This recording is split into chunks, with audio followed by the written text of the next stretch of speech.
como Isabel Preisler nunca ha tenido mucho pelo, pues ahora estamos hablando, ¿cómo no? Teresa de la Cierva, de los postizos. Estamos hablando de posticería. De postizos, de pelucas. Se ha llevado siempre. Pero claro que sí, pero como tiene que ser. Bueno, tenemos aquí Amarillo, que es el director general de Natural Hair Center.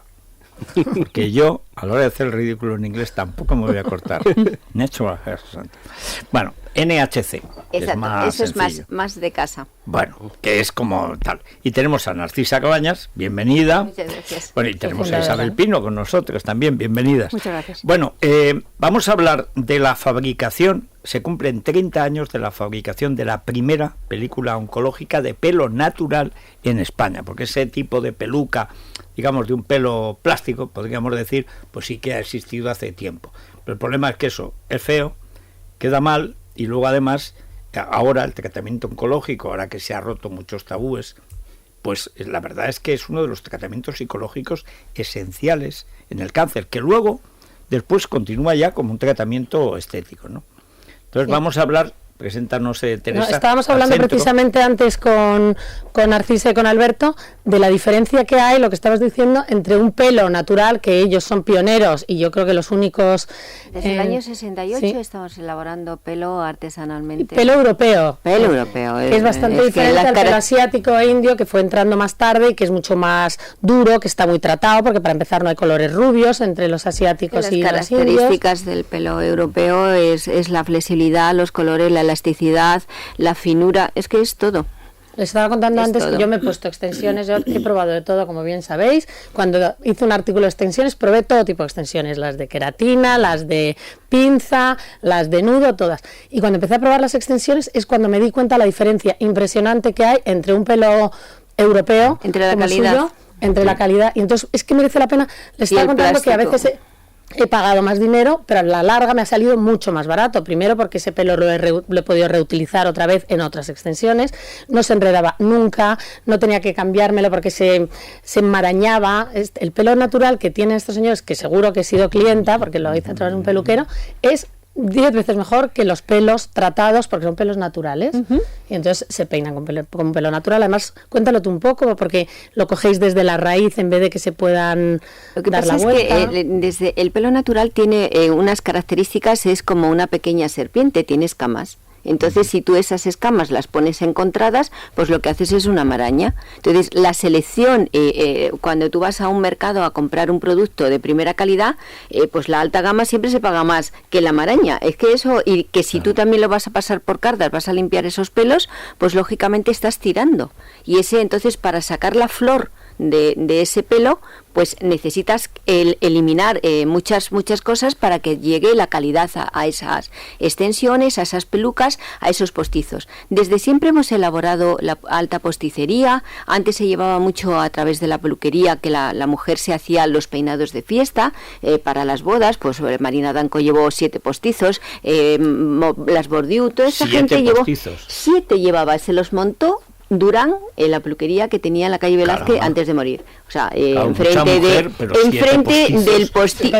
7 pequeñitos. Y si hay fotografías antiguas de Marina Dan con el día de la boda con Paloma Linares, llevaba unas trencitas, Ella es muy guapa, pero ese día estaba especialmente bella y la peinó Durán antes de morir.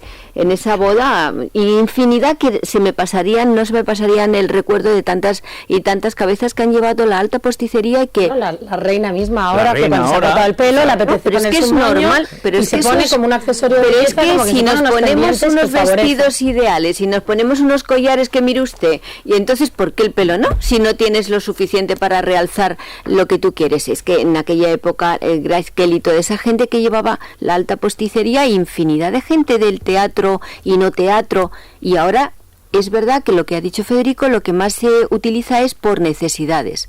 La necesidad del problema del cáncer que se te cae y las alopecias que las hay y que bueno, intentamos ocultarlas con lo que necesitemos. ¿Hacéis unos postizos que hacéis unos postizos pequeños para pequeñas zonas de la piel? Se sacan, la forma de elaborar nosotros es que cuando tú presentas un problema, se saca un molde de ese problema, se manda a hacer para que haga la base con la concavidad que tiene tu cabeza y con las necesidades que tú deseas cubrir.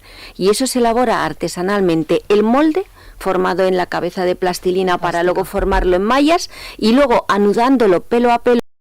Se ha conseguido el color que tú necesitas, si tú tienes mechas, si tienes canas, si lo tienes más rubio, si lo tienes... Y la textura también se intenta elegir.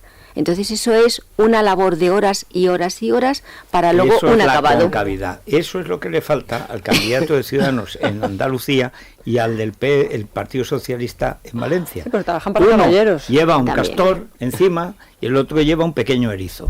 Claro, es que no está hecho a medida. Claro. No está hecho a medida no y se ve molde. que es una cosa que no tiene calidad. El uno parece una cosa de plástico de los carnavales de Cádiz y el otro que es la peluca que le venía pequeña a su abuela. El resultado es lamentable, porque además en el calor, y ahora que te ponen los focos de la tele, claro, es que ahí sale... solo ha faltado que alguno saque la factura. Es decir, bueno, tremendo. Pero, Alberto, ¿cómo ha cambiado la visión de la gente, sobre todo en el caso de la oncología? Porque en los hombres todavía no se ha producido, pero en las mujeres sí se ha producido la ruptura del tabú del cáncer de mama, que muchas veces incluye el tratamiento por quimioterapia, que pues, supone la caída del pelo, llevar peluca, etcétera. Hay incluso modelos que han tenido ese problema o no, y que o bien se rapan la cabeza o bien se pone una peluca que hace referencia a esto. ¿Ha cambiado realmente también el público o siempre ha estado ahí y no nos enterábamos? El público con la pérdida del pelo por quimioterapia, uno de los problemas es la identificación de la enfermedad. Muchas veces le dicen que tienen un tumor, la mujer se encuentra perfectamente, no tiene nada, y de repente la caída de pelo lo identifica como reflejo de la enfermedad. Y ese gran problema le afecta a la autoestima, principalmente a la mujer, pero en el caballero se encuentra a mucha más distancia, pero se encuentra también. ¿Qué es lo que la gente en ese momento vemos que va variando?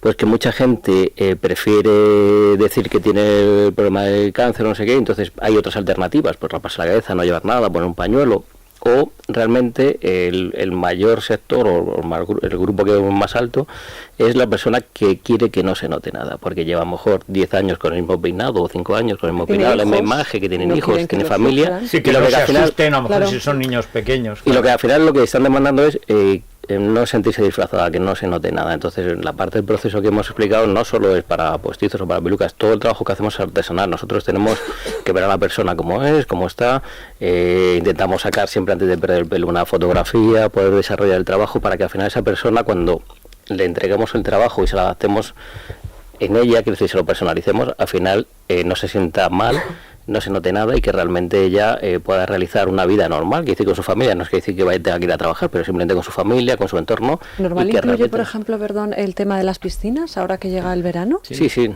¿Te puedes bañar? Sí. Bañar, secar con secador caliente, plancharlo con una tenacilla. Al final, el pelo que nosotros, que es lo que estábamos hablando antes fuera, el corazón de nuestra empresa al final es el pelo, la calidad del pelo.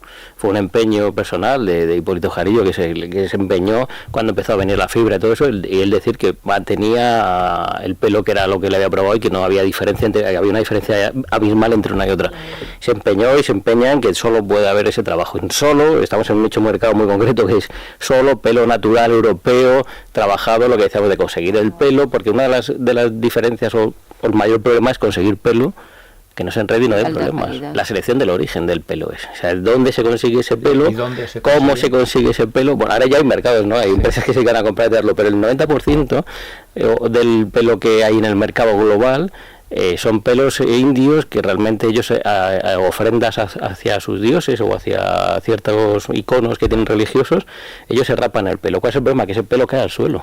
Es imposible humanamente ordenar ese pelo de las cabezas y puntas, porque lo bueno de nuestro pelo es que crece ordenado, es decir, nuestra cabeza nos diferencia de cabezas y puntas, y nosotros lo que hacemos es seleccionar el pelo que solo está cortado y guardado cuando se corta a propósitamente para utilizar este pelo, no el que se ha caído al suelo. El que se ha caído al suelo, como si yo me corto la coleta, ¿no? ofrenda de la trenza, por ejemplo. Eso es existido, y nosotros hemos comprado mucho pelo que venía de ofrendas de ermitas de los pueblos y demás. Sí. Es verdad que no lo podían vender, porque realmente pero últimamente además por no sé qué cosas lo han prohibido, lo digo porque en la ermita de mi pueblo que había de toda clase de ofrendas, ya últimamente las han quitado y han dejado unos cuadros horribles. ¿Qué va? Esas manías que les dan los curas. De vez en cuando dejan de creer en los milagros y cosas. Bueno, pero lo que no creen, entonces, hombre, ya eso es el colmo. Pero tienes ahí gente que había exvotos, y había exvotos que eran bracitos de cera, de un niño que se ha salvado, pero había muchos que eran cabelleras donadas, pero por una enfermedad, porque se ha salvado un niño y lo daba la madre, por una ofrenda a veces. Como antes se ponían los hábitos de la Virgen del Carmen o de Santa Teresita, que iban con los hábitos las madres y tal, años y años y años. Cortaban el pelo, que además antes el pelo se llevaba hasta abajo, pues la trenza del pelo de la monja era una ofrenda también. Exacto, ¿no? Esa es la gran dificultad de que antes, como mínimo, hasta hacer la comunión tenías el pelo largo, y hoy día ya no tenemos ese pelo largo y esa trenza larga. Ese es el valor añadido que hay que darle a esta calidad de pelo, porque es muy difícil conseguir, porque el pelo que tiene 15 centímetros no vale para nada. O sea, el mínimo que se puede aprovechar es a partir de 25, porque al elaborarlo se tiene que doblar para trenzarlo y trabajarlo en los tejidos. Entonces, el pelo largo cada vez en las sociedades más avanzadas. El mío vale, no, ese pelo tuyo, si lo pasamos por la carda no tenemos nada de nada. Bueno, está muy mayor. Porque tienes muchas capas. No, y teñido y demás. Y los teñidos no se utilizan, tiene que ser de un color virgen. Pero yo me dejo el pelo largo. Claro, el de Federico podría servir. Pero el tuyo es tan fino que seguro que la que tiene poco pelo, el tuyo no le serviría. Siempre le digo que se lo voy a cortar un día por la noche y lo voy a vender y que se va a forrar. Y por ejemplo, pequeñas calvas que salen areatas. Efectivamente, para eso también existen soluciones. Bueno, ahí nosotros tenemos en nuestro fichero más de 250 personas con problemas de areatas y clientas que llevan la peluca, pero la areata, cuando es la universal o ya prácticamente la totalidad, solo se puede utilizar peluca, pero hay infinidad de fases intermedias para rellenar las cabezas que tienen poco pelo o que realmente tienen una alopecia femenina difusa. Entonces es donde se trabaja para la imagen. Y una cosa que yo quería contestarle a Federico cuando dice que si estas modelos que han pasado por el cáncer y tal, hay personas que quieren decir que sí que tienen cáncer, no sé con qué motivo, y hay personas que realmente quieren pasar desapercibida, hacer su vida normal, y que solo las personas de su entorno, que no tiene que decirlo, saben que tiene esa enfermedad. Y hay quien se pone el pañuelo para, yo creo que decir que a lo mejor no pasa nada. Claro que no pasa nada, si tú puedes ir como tú quieras, puedes disfrazarte o ir como tú vas siempre. Eso es una opción que la gente determina de hacer, pero que una peluca no es sinónimo de disfraz. Pero Narcisa, antes, porque es que además lo hemos hablado, alguna vez hemos hablado con psicólogos que nos planteaban eso, para una madre que ve que va a tener un tratamiento, el problema principal es no asustar a sus hijos. Entonces, una mujer joven, 30 y tantos años, tiene 2 niños, claro, los niños ver de pronto calva mamá, a lo mejor le daría igual, pero para los niños no les da igual. Entonces, desde el principio tienen que estar preparándose para que el niño no note que a mamá le están haciendo la quimioterapia. Y poder dormir con ella por si se levanta por la noche, pues, decir que al final son muchos recursos que necesitamos. Deja de nacer en tu cuero cabelludo y está implantado casi en las mismas características, lo más parecido a lo que tú llevas.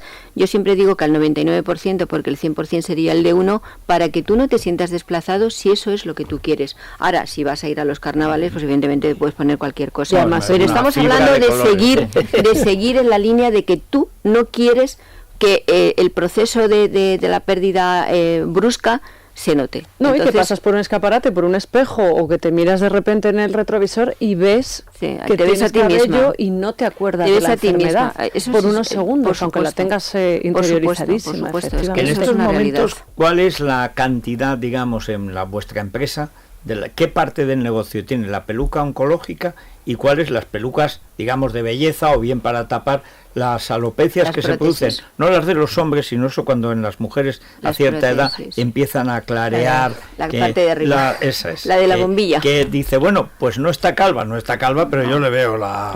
Bueno, no quieren ponerse debajo de una bombilla. Exactamente, ni te cuento, ahora en la televisión, todos los que tienen alguna actividad pública o simplemente pasan por debajo de un foco, que hasta los pensamientos, si los tuvieran, saldrían. Bueno, entonces, ¿qué parte ahora es del negocio, digamos, de ayudar a las personas que tienen esa enfermedad, o simplemente tratamientos de belleza, etcétera? Es que el porcentaje, no sé si Alberto tiene mejor las cifras de los porcentajes, pero el apartado de quimio solo es un porcentaje pequeño, porque además la alopecia de la quimio es temporal. Lo más que la llevan es un año, porque son unos 6 meses de tratamiento y luego pues lo que tarda en crecerte tu pelo. Entonces son personas que pasan por nuestro centro y están como mucho un año con nosotros. Pero luego el otro cliente son fijos. Nosotros tenemos clientes que hace 24 años que estamos directos con el público y siguen siendo clientes nuestros. Lógicamente, como todo se va deteriorando, el nuestro crece y se regenera, pero el otro te tienes que comprar otra y otra y otra. Y bueno, pues una suerte que ellos están con nosotros y nosotros con ellos para poder hacerlo. O sea que la mayor parte es esos tratamientos que son de belleza, también psicológicos, ¿no? Porque a partir en la mujer es importantísimo porque eso de que tú puedas tener, pues yo siempre lo comparo con, a lo mejor tontamente, si a ti se te cae una pieza dental, sabes que no te van a hacer otra, o te la pones y estéticamente estás bien, pues igual pasa con el pelo. Si a ti se te cae y sabes que no va a volver a nacer, salvo en los tratamientos que son por específicos, entonces lógicamente si tú quieres estar bien, pues tienes la ayuda del pelo, en la proporción, en la cantidad y en el color y en todas las características únicos para ti. Es muy personalizado nuestro trabajo. Importante es para uno a uno. Claro, es 1 a 1, no es estandarizado. Un estudio que realizamos de conocer a los clientes, ¿no? Cuando decimos, bueno, vas a ver cuál es el motivo de compra, por qué no están comprando, y al final salía que el porcentaje más alto, son un 90% mujeres, el valor que más daban era la autoestima y la seguridad que le daba el poder verse bien. Quiere decir, al final todo el trabajo que realizábamos era que la persona, al final lo que se encuentra era, ¿a qué os dedicáis? Ya no nos dedicamos a poner pelos, ya eso era antes, ahora nos dedicamos a mejorar la autoestima y la seguridad de las mujeres a través de una imagen que se van a ver mucho mejor reflejadas. Y eso es al final que transmitir. Van a mejorar en su vida en los entornos que hablan los psicólogos de 3 entornos: emocional, racional y social. Pues en esos 3 entornos de globalidades al final es donde ellas necesitan encontrarse bien. Entonces afectan los 3, que decir, en nuestro trabajo, en la sociedad y uno mismo. ¿Y qué es el barómetro capilar? Bueno, es un estudio que queremos hacer realmente de cómo afecta la calvicie, ¿no? Porque parece que no afecta o parece que es algo ahí, bueno, pues no hago nada, hago ya, y al final no, al final estamos viendo que es posiblemente un valor ahí, salud que no está muy bien definido, ver qué parte nos afecta, cómo nos está afectando y qué parte va a ir a salud, cuál no, y realmente qué comportamiento tiene la gente con eso. Entonces queremos hacer un estudio a nivel nacional en el cual estamos poniendo en marcha ahora para poder dar un cierto valor a lo que es la calvicie. ¿Cuáles son las zonas donde más se compran pelucas, hacen, o es una cosa, es indistinta? En España, ¿cuáles son las zonas donde más demanda tenéis? Hombre, las capitales es donde más, por población y por nivel económico y demás, pero es verdad que la zona del sur, de Madrid hacia abajo, es una zona que la imagen, el cuidado del cabello y demás le tiene una importancia superior. Más en el sur que en el norte. Un puntito. Sí. Sí. Y también son más presumidos, sí, pues, y tienen más pelo, tradicionalmente. ¿Tienen acceso de toda España a vuestras pelucas y a vuestros postizos? Tenemos clientes de Bilbao, de Murcia, de Sevilla, y que llegan viniendo todos los años a nuestro centro para renovar cuando se van deteriorando. O sea que realmente el cliente que... Tú has dicho antes una cosa, que has probado unas cosas y otras y entonces has valorado. Entonces el cliente de mucho la diferencia de vuestro pelo al pelo. Entonces ese cliente que tiene la necesidad de tener que comprar la peluca o el sistema o la aplicación, le compensa desplazarse. Realmente no tiene que estar todos los días. No, porque luego que convives con ella todo el día. Es que vives las 24 horas de ello con llega ella. A formar parte, pero yo me decía, ¿llevas extensiones? Digo, espera, y me lo tocaba a ver si llevaba o no, ya, de lo que se había mimetizado con mi pelo. Claro, entonces, y además lo que estamos hablando es de la gente que tiene las alopecias difusas, areata, que al final necesita llevar pelo. Entonces a esas personas no les importa desplazarse, no les importa poder hacerlo, porque no solo es en España. Nosotros y seguimos trabajando en Alemania, en Venezuela, hemos trabajado para México, toda esa parte. Al final el cliente que ha probado esa calidad y dice que no la cambia. Entonces, aunque sea un esfuerzo desplazarte o poder hacerlo, pues al final se sigue haciendo. Bueno, oye, pues muy bien, que están aquí al lado, Federico. Yo fíjate. estoy por dejarme el pelo largo y hacerlo. coleta. Eso antes de morir. Antes me dejo trenzas como los indios, pongo coleta. Antes nazareno que coletudo. Bueno, nhc.es, ¿verdad? Es la página web. nhc.es, Avenida Menéndez Pelayo, número 21, aquí al ladito, fíjate, de nuestros estudios. Hombre, tenemos una sí, cuando sentamos al cliente le ponemos mirando al retiro para eso que ya le relaja. Te tranquiliza por lo menos. Qué bien. Pasear, y también hay un número para informarse, tomen notas, el 91 574 93 79. Lo voy a repetir, 91 574 93 79. Lo más sencillo, la web NHC, Natural Hair Center. Pues muy bien. Bueno, muchísimas gracias por estar con nosotros y contarnos todo esto. Lo del pelo europeo debe ser la primera vez que se reivindica algo europeo en las últimas décadas. Pero las personas que lo llevan sí saben lo que es. Sí saben, y la civilización europea sí sabemos, sabemos. Bueno, hacemos una pausa y vamos ya con Ayanta. Recordemos. Miedo me das. Miedo me das, que es muy distinto de me das miedo. Sí, efectivamente. Miedo me das, que te veo venir. Ese puede ser. Ese podría ser una contestación.